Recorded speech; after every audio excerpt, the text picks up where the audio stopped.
இறையேசு கிறிஸ்துவில் எனக்கு பிரியமான சகோதர சகோதரிகளே, தவக்காலத்தை சாம்பல் புதனோடு ஆரம்பிக்க இருக்கின்றோம். சாம்பல் புதன் என்று சொல்லுகின்ற பொழுது முதலில் நம்முடைய எண்ணத்தில் வருகின்ற வார்த்தை, மனிதனே நீ மண்ணாக இருக்கின்றாய், மண்ணுக்கே திரும்புவாய். இந்த வார்த்தைகளை நாம் விரும்புகிறோமோ இல்லையோ, நிச்சயமாக இதை நாம் கேட்டுத்தான் ஆக வேண்டும், ஏற்றுத்தான் ஆக வேண்டும். காரணம் என்ன? கடவுள் மனிதனை மண்ணிலிருந்து உருவாக்கினார். ஆக அந்த மனிதன் உயிர் வாழ்வதற்கான மூச்சு காற்றை அவர் கொடுக்கின்றார். அந்த மூச்சு காற்று, அந்த ஆன்மா கடவுளிடம் திரும்பிச் செல்லுகிறது. ஆனால் மண்ணிலிருந்து எடுக்கப்பட்ட அந்த உடலானது மீண்டும் மண்ணுக்கே செல்லுகின்றது. இது குறிப்பிட்ட நபர்களுக்கா என்றால் நிச்சயமாக இல்லை. இன்று நாம் வாழ்ந்து கொண்டிருக்கின்ற இந்த காலகட்டத்திலே பலர் தங்களுடைய அழகை மெருகேற்றுவதற்காக பல லட்சம் ரூபாவை செலவு செய்கின்றார்கள். முக அழகாக இருக்கலாம், உடல் அழகாக இருக்கலாம், உடல் அமைப்பாக இருக்கலாம். இவற்றிற்கெல்லாம் அதிகமாக செலவு செய்வது வழக்கம்.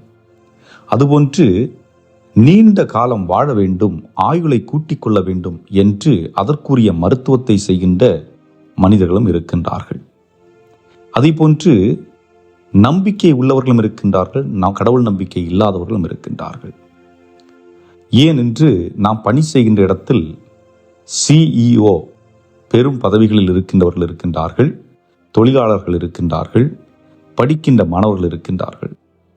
ஆனால் இங்கே எல்லாருக்கும் சொல்லக்கூடிய ஒன்று என்னவென்றால், எல்லாரும் கடைசியில் எங்கிருந்து வந்தோமோ அங்கேதான் புறப்பட்டு செல்லப் போகின்றோம். ஆகவே தான் சொல்லுகின்றார், மனிதனே நீ மண்ணாக இருக்கின்றாய், மண்ணுக்கே திரும்புவாய். அப்படி என்றால் நமக்கு கொடுக்கப்பட்டிருக்கின்ற அழைப்பு என்ன என்று பார்க்கின்ற பொழுது, மனம் மாறி நற்செய்தியை நம்புங்கள் என்று ஆண்டவர் சொல்லுகின்றார்.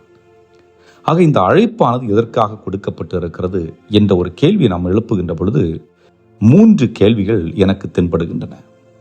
ஒன்று, நாம் வேகமாக ஓடிக்கொண்டிருக்கின்ற இந்த உலகிலே பல நேரங்களில் நின்று நிதானமாக யோசிப்பதற்கான நேரம் நமக்கு இல்லை. ஆகவே இந்த காலகட்டத்திலே நான் யார் என்ற ஒரு கேள்வியை எழுப்பலாம். நான் என்ன செய்து கொண்டிருக்கின்றேன்? எனக்கும் மற்றவர்களுக்குமான தொடர்பு எப்படி இருக்கிறது? எனக்கும் கடவுளுக்குமான தொடர்பு எப்படி இருக்கிறது? நான் எதை நோக்கி நடந்து கொண்டிருக்கின்றேன்? என்னுடைய வாழ்வு எப்படி சென்று கொண்டிருக்கிறது என்ற ஒரு கேள்வி. இரண்டாவது, என்னுடைய வாழ்வின் நிலை. நான் இப்பொழுது எந்த நிலையில் இருக்கின்றேன்? என்னுடைய பலவீனங்கள் என்ன? என்னுடைய பலம் என்ன? என்னுடைய பலவீனங்களுக்கு நான் முக்கியத்துவம் கொடுத்து கொண்டிருக்கின்றனா? என்னுடைய பலத்திற்கு முக்கியத்துவம் கொடுத்து கொண்டிருக்கின்றனா என்பது போன்ற கேள்விகள் நமக்கு இன்னும் உதவி புரிவதற்கு வசதியாக இருக்கு. மூன்றாவதாக, கடவுள் எனக்கு எந்த அளவிற்கு தேவைப்படுகிறார்? காரணம் என்ன? அதுதான் இந்த சாம்பல் புதன் நமக்கு சொல்லுகின்ற செய்தி. சாம்பல் என்று சொல்லுகின்ற பொழுது அது எதை குறிக்கிறது என்றால், நான் ஒன்றுமில்லாதவன், நான் பாவி. நான் பாவி, ஆனால் என்னை என்னால் தனியாக மீட்டு கொள்ள முடியாது. என்னை மீட்பதற்கு எனக்கு கடவுள் தேவைப்படுகிறார். அதாவது சாம்பல் என்று சொல்லுகின்ற பொழுது பழைய ஏற்பாட்டிலே பல நேரங்கள் மக்கள் தங்களுடைய தவறை உணர்ந்து, அதுவும் பெரும் தவறுகள் செய்கின்றவர்கள் உடலிலே சாம்பலை பூசி அவர்கள் நோன்பிருந்து ஜெபிப்பது வழக்கம். அப்படிப்பட்ட சூழல் 8ஆம் நூற்றாண்டு அல்லது 10ஆம் நூற்றாண்டு வரை இருந்ததாக வரலாறு குறிப்பிடுகிறது. பெரும் பாவம் செய்தவர்கள் இதுபோன்று சாம்பலால் தங்கள் மீது பூசி நோன்பிருந்து ஜெபிப்பார்கள் என்று சொல்லப்படுகிறது. ஆனால் ஒரு குறிப்பிட்ட காலகட்டத்தில் திரு அவை என்ன சொன்னதென்றால், எல்லாருமே பாவிகள், நாம் அனைவருமே பாவிகள். ஆகவே மாற்றம் என்பது அனைவருக்குமாக ஏற்பட வேண்டுமே ஒழிய ஒரு தனி மனிதனுக்குள் மட்டுமே ஏற்பட்டால் போதாது. ஆகவே நாம் அனைவரும் இந்த காலத்தில் நம்மை புதுப்பித்துக் கொள்ள வேண்டும் என்பதுதான். இந்த உலகம் சொல்லுகிறது, நீ திறமையாக இருக்கிறாயா, வெற்றியடைந்திருக்கிறாயா, தகுதியோடு இருக்கிறாயா, உன்னுடைய ஸ்டேட்டஸ் எல்லாம் மேலே இருக்கிறதா என்று நம்மை பார்க்கிறது. ஆனால் உண்மை என்னவென்றால், இவை அனைத்தும் நம்மை விட்டு சென்றுவிடும். ஆகவே இங்கே திரு அவை நம்மை எதற்காக அழைக்கின்றதென்றால், நாம் தாழ்ச்சி கொண்டவர்களாக இருக்க வேண்டும் என்று அழைப்பு விடுக்கின்றது. அன்புக்குரியவர்களே, இந்த தவக்காலத்தை சிறப்பாக நாம் தொடங்குவதற்கு முதலில் நம்மிடம் இருக்கின்ற பண்பு என்னவென்றால், தாழ்ச்சியாக தான் இருக்க வேண்டும். அதே போன்று சாம்பல் புதன் என்று சொல்லுகின்ற பொழுது அனைவரும் நெற்றியிலே சாம்பலை பூசிவிட்டு ஏதோ துக்க காலம் போன்று தங்களை பாவித்துக் கொள்வார்கள். ஆனால் உண்மையிலேயே சாம்பல் புதன் என்று சொல்லுகின்ற பொழுது அது பரிதாபத்தின் காலம் அல்ல, துக்கத்தின் நாள் அல்ல, மாறாக இரக்கத்தின் நாள். கடவுள் நம்மை இன்னும் அதிகமாக நேசிப்பதற்கும், கடவுள் நம்மோடு நெருங்கி வருவதற்கும், கடவுள் நம்மை தொடுவதற்கும், கடவுள் நம்மில் இயங்குவதற்கும் நாம் நம்மை திறந்து அவருக்கு வழிவிடுகின்ற ஒரு காலம். ஆக கடவுள் நம்முடைய பலவீனத்தை வெளிப்படுத்துகிறார் என்று எண்ணுகின்ற பொழுது அவர் நம்மை அவமானப்படுத்த அப்படி செய்கிறார் என்று எண்ணுவதை விட நம்மை குணப்படுத்துவதற்காக அவர் அவ்வாறு செய்கின்றார் என்று நாம் புரிந்து கொள்ள வேண்டும். ஆகவே அன்புக்குரியவர்களே, இந்த தவக்காலத்தில் நாம் எதை நம்முடைய வாழ்வின் மையமாக கொண்டு வாழலாம்? ஒன்று, நாம் ஜெபத்திற்கு முக்கியத்துவம் கொடுக்க வேண்டும். இரண்டாவதாக நோன்பிருத்தல். மூன்றாவதாக உதவி புரிவது. ஜெபம் என்று சொல்லுகின்ற பொழுது கடவுளை மனம் குளிர வைப்பதற்காக அல்ல, மாறாக அவரோடு ஆழ்ந்த உறவை ஏற்படுத்துவதற்கு.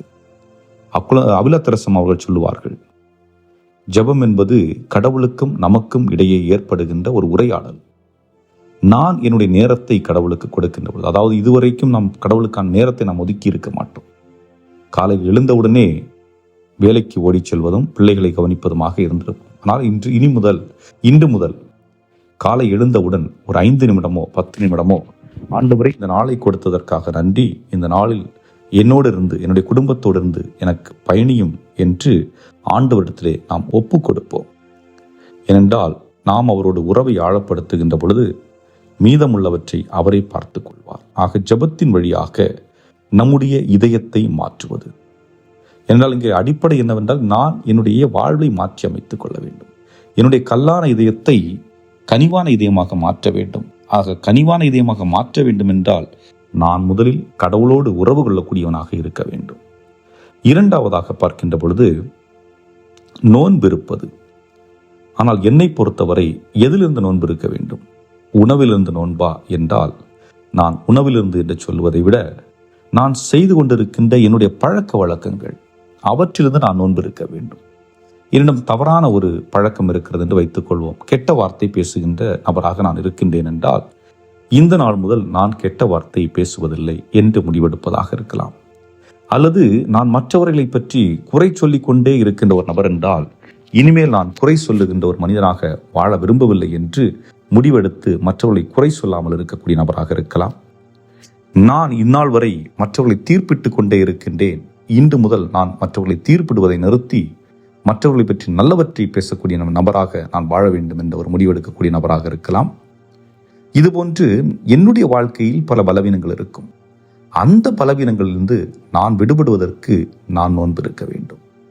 அப்படி என்றால் நோன்பு என்பது என்னுடைய செயலிலிருந்து நோன்பு, என்னுடைய எண்ணத்திலிருந்து நோன்பு, என்னுடைய வார்த்தையிலிருந்து நோன்பு. இப்படிப்பட்ட நோன்பு நிச்சயமாக கடவுளுக்கு விருப்பம் உள்ளதாக இருக்கும். அது கடவுளுக்கு மட்டும் விரும்பக்கூடிய ஒன்று அல்ல, மாறாக நாம் அவ்வாறு செய்கின்ற பொழுது நம்முடைய உள்ளமே மகிழ்ந்து களி கூறும். காரணம், அகம் தூய்மையாக்கப்பட்டு கொண்டிருக்கும் என்பதுதான். மூன்றாவதாக பார்க்கின்ற பொழுது உதவி செய்கின்றது. நம்ம உதவி செய்வது என்று சொல்லுகின்ற பொழுது பலர் நினைக்கின்றார்கள் நம்மிடம் உள்ள மீதத்தை கொடுப்பது என்று. நம்மிடம் உள்ள மீதத்தை கொடுப்பதற்கு பேர் கொடுப்பதல்ல, மாறாக என்னிடம் உள்ளவற்றை எனக்குரியவற்றையும் அன்போடு மற்றவர்களுக்கு கொடுப்பது. மீதமுள்ளவற்றை நான் கொடுக்கின்ற பொழுது அது கொடுத்து உதவுதல் ஆகாது. ஆக இங்கே பணம் மட்டுமல்ல கொடுப்பது, மாறாக என்னுடைய நேரத்தை கொடுப்பது. நம்முடைய வீட்டில் முதியவர்கள் இருப்பார்கள், அவர்களோடு பேசுவதற்கு ஆட்கள் இருக்க மாட்டார்கள், அவர்களுக்கு நம்முடைய நேரத்தை கொடுப்பது. நம்முடைய வீட்டில் குழந்தைகள் இருப்பார்கள், அவர்கள் கையில் நீங்கள் அலைபேசியை கொடுத்திருப்பீர்கள், அவற்றை எடுத்துவிட்டு உங்களுடைய நேரத்தை அந்த குழந்தைகளுக்கு கொடுங்கள். பெற்றோர்கள், பிள்ளைகளாகிய நீங்கள் உங்களுடைய நேரத்தை உங்களுடைய பெற்றோர்களோடு செலவிடுங்கள். ஆக ஒருவருக்கு மற்றவருக்கு நேரத்தை கொடுப்பதும் கொடுப்பதுதான். ஒருவர் மற்றவருக்கு செவி கொடுப்பதும் கொடுப்பதுதான். ஒருவர் மற்றவருக்கு உதவி புரிவதும் கொடுப்பதுதான். ஒருவர் மற்றவருடைய தேவைகளை அறிந்து செயல்படுகின்ற பொழுதும் கொடுப்பதுதான். ஒருவர் மற்றவருக்கு தேவையான ஆறுதல் வார்த்தைகளை சொல்லுகின்ற பொழுது அதுவும் கொடுப்பதுதான். இப்படியாக பிறருடைய வாழ்வில் நன்மை பயக்குவதற்கு நாம் செய்கின்ற ஒவ்வொரு செயலும் கொடுக்கின்ற ஒரு செயலாக மாறிவிடுகிறது. ஆகவே அன்புக்குரியவர்களே, இவற்றை நம்முடைய உள்ளத்தில் தாங்கியவர்களாக இந்த சாம்பல் புதன் ஒரு இனிய நாளாக நம்முடைய இதயத்திற்கு ஆண்டவருடைய வருகையை கொண்டு வருகின்ற நாளாக மாற நாம் ஒப்புக்கொடு ஜெபிப்போம். என்றும் வாழும் இல்லாமல் இறைவா, நாங்கள் இந்த தவக்காலத்திலே ஜெபிக்கக்கூடியவர்களாக, எங்களுடைய தவறான பழக்க வழக்கங்களிலிருந்து நோன்பு இருக்கக்கூடியவர்களாக, உறவுகளை மேம்படுத்தக்கூடியவர்களாக, அதாவது எங்களால் முடிந்த உதவிகளை வார்த்தையின் மூலமாக, செயலின் மூலமாக, பொருளின் மூலமாக செய்து வாழக்கூடிய அருளையும் ஆற்றலையும் எங்களுக்கு நிறைவாக தந்தருள எங்கள் ஆண்டவராகிய கிறிஸ்து வழியாக மன்றாடுகின்றோம். ஆமென்.